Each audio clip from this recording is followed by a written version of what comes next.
നമസ്കാരം. ഒരു പുതിയൊരു വീഡിയോയിലേക്ക് നിങ്ങളെ ഏവരെയും സ്വാഗതം ചെയ്യുന്നു. ഞാനൊരു കഥ പറഞ്ഞുകൊണ്ട് തുടങ്ങാം. ഇത് വളരെ പണ്ട് നടന്ന ഒരു കഥയാണ്. ഇത് നല്ലൊരു ഗുണപാഠമുള്ള നല്ലൊരു കഥയാണ്. കഥ കേൾക്കാൻ എല്ലാവർക്കും ഇഷ്ടമാണ്. ഈ കഥയിലെ 2 പേര് ഒരു ദീർഘയാത്ര പോവുകയാണ്.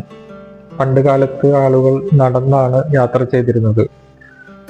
ഈ നടന്നുള്ള യാത്രയിൽ ഇവര് ഒത്തിരി ദൂരം നടന്ന് അന്ന് വഴിയമ്പലങ്ങൾ എന്ന് പറയുന്ന വിശ്രമ സങ്കേതങ്ങൾ ഉണ്ടായിരുന്നു. ഒരുപാട് ദൂരം നടന്ന് അവിടെ വിശ്രമിച്ച് പിന്നീട് യാത്ര തുടർന്ന് അങ്ങനെയാണ് ഒരു സ്ഥലത്ത് നിന്ന് മറ്റൊരു സ്ഥലത്തേക്ക് യാത്ര ചെയ്തിരുന്നത്. ഇങ്ങനെ വാഹന സൗകര്യങ്ങളോ റോഡോ കാര്യങ്ങളോ ഒന്നും അന്ന് ഉണ്ടായിരുന്നില്ല. അങ്ങനെയുള്ള കാലത്ത് 2 പേര് യാത്ര ചെയ്ത് ഒരുപാട് ദൂരം യാത്ര ചെയ്തപ്പോൾ ദാഹിച്ചു. അവർ സ്വാഭാവികമായും വെള്ളത്തിന് വേണ്ടി അന്വേഷിച്ചു. എന്നാൽ അവർക്ക് എവിടെയും വെള്ളം കിട്ടാനായി സാധിച്ചില്ല. അങ്ങനെ വഴിയിൽ കണ്ട ഒരു വൃദ്ധനോട് ഞങ്ങൾക്കല്പം വെള്ളം തരുമോ എന്ന് ആവശ്യപ്പെട്ടു. അദ്ദേഹം പറഞ്ഞു, എൻ്റെ കയ്യിൽ ആകെ 1 ഗ്ലാസ് വെള്ളമാണ് ഉള്ളത്.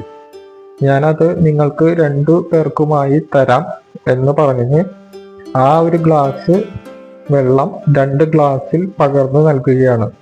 ഒന്നാമൻ വെള്ളം കുടിച്ചതിന് ശേഷം ദൈവത്തെ സ്തുതിച്ചുകൊണ്ട് പറഞ്ഞു, ഓ, ഇത്രയും ദാഹിച്ചു വരണ്ട എനിക്ക് ഒരിത്തിരി വെള്ളം കിട്ടിയല്ലോ, ദൈവത്തിന് നന്ദി.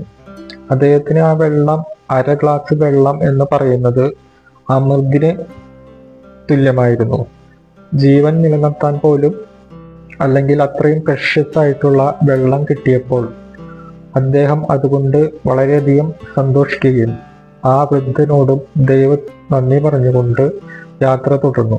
എന്നാൽ അടുത്തയാൾ ആ വെള്ളം കുടിച്ചിട്ട് പറഞ്ഞു, ഓ, ഇത്രയും ദാഹിച്ചു വലഞ്ഞ എനിക്ക് ഒരു തൊണ്ട നനയാനുള്ള വെള്ളം എനിക്ക് കിട്ടിയില്ലല്ലോ എന്ന് പറഞ്ഞുകൊണ്ട് ശപിച്ച് ആ വൃദ്ധനെയും സഹയാത്രികനെയും ദൈവത്തിനെയും ശപിച്ചുകൊണ്ട് അദ്ദേഹം അവിടെ നിൽക്കുകയാണ്.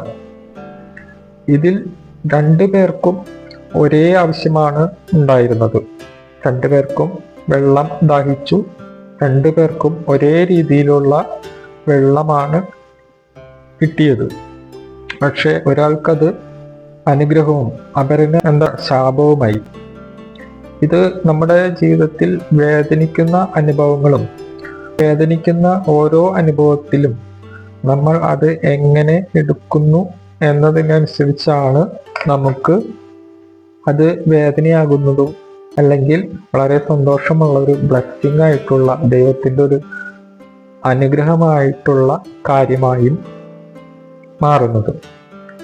എൻ്റെ പ്രിയ സുഹൃത്തുക്കളോട് എനിക്ക് പറയാനുള്ള ഒരേ സന്ദേശം, നമുക്ക് ജീവിതത്തിൽ എന്ത് സംഭവിക്കുന്നു എന്നുള്ളതല്ല, സംഭവിക്കുന്ന കാര്യങ്ങളെ നമ്മൾ എങ്ങനെ ഉൾക്കൊള്ളുന്നു എന്നതാണ് പരമപ്രധാനം.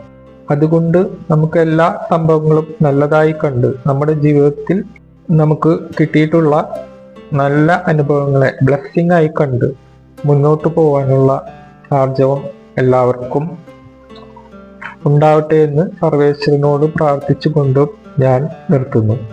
നന്ദി, നമസ്കാരം. മറ്റൊരു വീഡിയോയുമായി വീണ്ടും വരാം.